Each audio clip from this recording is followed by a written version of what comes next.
নমস্কার বন্ধুরা, আমার RitzTipz চ্যানেলে তোমাদের সকলকে জানাই স্বাগত। বন্ধুরা, আজ তোমাদের সাথে শেয়ার করব ব্রোকলি আর পনিরে একটা দারুণ সুস্বাদু রেসিপি, যা ভাত রুটি সব কিছুর সাথে খেতে অসাধারণ লাগে। এই রান্নাতে লাগছে, এখানে আমি 100 গ্রাম পনির একটু বড় করে কেটে নিয়েছি, একটা ব্রোকলি এভাবে টুকরো করে নিয়েছি, অল্প পরিমাণ মটরশুঁটি নিয়েছি দুটো আলু, একটা টমেটো, একটা পেঁয়াজ ছোট ছোট কুচি করে কেটে নিয়েছি, দুটো লঙ্কা ছোট করে নিয়েছি 1 চামচ পরিমাণে আদা কুচি আর 4-5টা রসুন কোয়া কুচি করে নিয়েছি। এবার গ্যাস অন করে কড়াই বসিয়ে কড়াইতে 1 চামচ পরিমাণে বাটার দিয়ে দিয়েছি। বাটার দেওয়ার পর 2 চামচ পরিমাণে ভেজিটেবল অয়েল দিয়ে ভালো মতন ছড়িয়ে গরম করে নিচ্ছি। এবার দিয়ে দিলাম 1 চামচ পরিমাণে নুন। এবার পনিরের টুকরোগুলো ওই তেল বাটারের মধ্যে ছেড়ে দিলাম। 2 মিনিট হালকা লাল লাল করে পনিরগুলো ভেজে নিচ্ছি। ভাজা পনিরগুলো এবার অন্য পাত্রে তুলে নিচ্ছি। আর ওই তেলের মধ্যে দিয়ে দিলাম আলুর টুকরোগুলো। 3 থেকে 4 মিনিট গ্যাসের ফ্লেম বাড়িয়ে নিয়ে আলুগুলো লাল লাল করে ভেজে নিচ্ছি। ভাজা আলুগুলো অন্য পাত্রে উঠিয়ে নিচ্ছি। পনির আলু ভেজে নেওয়ার পর ওই তেলের মধ্যে এবার ব্রোকলির টুকরোগুলো দিয়ে দিলাম। ব্রোকলিও ভালো মতন ভেজে নিচ্ছি। বেশি ফ্লেমে 3 থেকে 4 মিনিট ব্রোকলিগুলো এভাবে ভেজে নিয়ে ব্রোকলিগুলো অন্য পাত্রে উঠিয়ে নিচ্ছি। এবার কড়াইতে আরও 2 চামচ পরিমাণে ভেজিটেবল অয়েল দিয়ে দিলাম।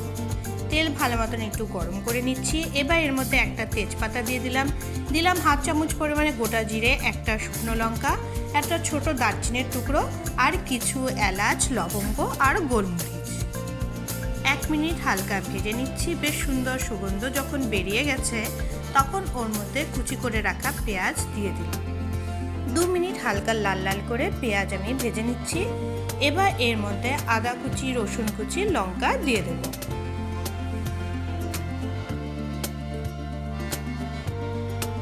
বন্ধুরা, এবার আদার কাঁচা গন্ধ না যাওয়া অবধি আমি ভালো মতন ভেজে নিচ্ছি। গ্যাসের ফ্লেম এবার একটু কমিয়ে দিয়েছি। বন্ধুরা, এবার টমেটো কুচি দিয়ে দিলাম। এবার দিলাম স্বাদ অনুযায়ী নুন। এবার কিছু গুঁড়ো মশলা দিয়ে দিচ্ছি। দিয়ে দিলাম 1 চামচ পরিমাণে হলুদ গুঁড়ো, দিলাম 1/2 চামচ পরিমাণে লাল লঙ্কার গুঁড়ো। ঝালটা তোমরা তোমাদের স্বাদ অনুযায়ী দিবেন। এবার এর মধ্যে দিয়ে দিলাম 1 চামচ পরিমাণে ধনে গুঁড়ো। গ্যাসের ফ্লেম একদম কম করে নিয়ে সব মশলাগুলো ভালো মতন মিশিয়ে নিচ্ছি। এইভাবে সব কিছু ভালো মতন কষিয়ে নেব 2 থেকে 3 মিনিট।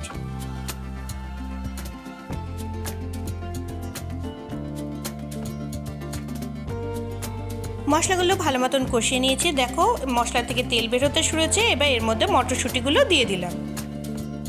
মটরশুঁটি দেওয়ার পর সব কিছু ভালো মতন 2 থেকে 3 মিনিট নেড়ে চেড়ে নিচ্ছি। বন্ধুরা, এবার ভেজে রাখা ব্রোকলি এবং আলুর টুকরোগুলো দিয়ে দিলাম। ব্রোকলি আলু দেওয়ার পর মশলার সাথে সব কিছু ভালো মতন মিশিয়ে নিচ্ছি। গ্যাসের ফ্লেম কিন্তু বন্ধুরা এই সময় আমি মিডিয়ামে রেখেছি।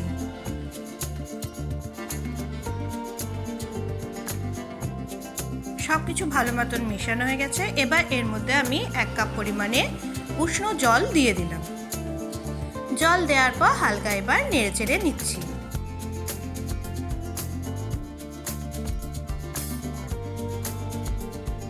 বন্ধুরা, এখন ঝোল ফুটতে শুরু হয়েছে। এবার ঢেকে গ্যাসের ফ্লেম একদম কম করে নিয়ে 5 থেকে 6 মিনিট আমি এটা রান্না হতে দিচ্ছি। 6 মিনিট পর কভার সরিয়ে নিলাম। চেক করে নিচ্ছি আলুগুলো, ব্রোকলিগুলো সেদ্ধ হয়ে এসছে কিনা। আলু ব্রোকলি ভালো মতন সেদ্ধ হয়ে গেছে। এবার ভেজে রাখা পনিরের টুকরোগুলো দিয়ে দিলাম।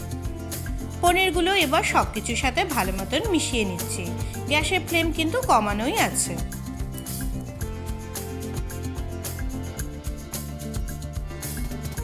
বন্ধুরা, এই রান্নায় আমি কোনো চিনি দিচ্ছি না। তোমরা মিষ্টি খেতে ভালোবাসলে এর মধ্যে সামান্য পরিমাণ চিনি দিতে পারো। এবার দিয়ে দিলাম ছোট চামচে 1 চামচ পরিমাণে গরম মশলার গুঁড়ো। গরম মশলা দেওয়ার পর আবার সব কিছু ভালো মতন মিশিয়ে নিচ্ছি। বন্ধুরা, তোমরা নিরামিষ দিনে এই রান্না করতে চাইলে পেঁয়াজ রসুন ছাড়াও রান্না করে দেখতে পারো। এটা খেতে কিন্তু দারুণ সুস্বাদু হয়। আমার ব্রোকলি পনিরের তরকারি তৈরি। এবার গ্যাসের ফ্লেম অফ করে দিলাম। বন্ধুরা, গরম গরম পনির ব্রোকলির এই তরকারি ফ্রাইড রাইস অথবা ভাতের সাথে, রুটি অথবা লুচির সাথে খেতে অসাধারণ লাগে। তোমরা এই রেসিপিটি বাড়িতে অবশ্যই ট্রাই করে আমাকে কমেন্ট করে জানিও তোমাদের কেমন লেগেছে। ভালো লেগে থাকলে অবশ্যই ভিডিওটি লাইক করে দিও, শেয়ার করে দিও, ফ্রেন্ডস ফ্যামিলির মাঝখানে শেয়ার করে দিও।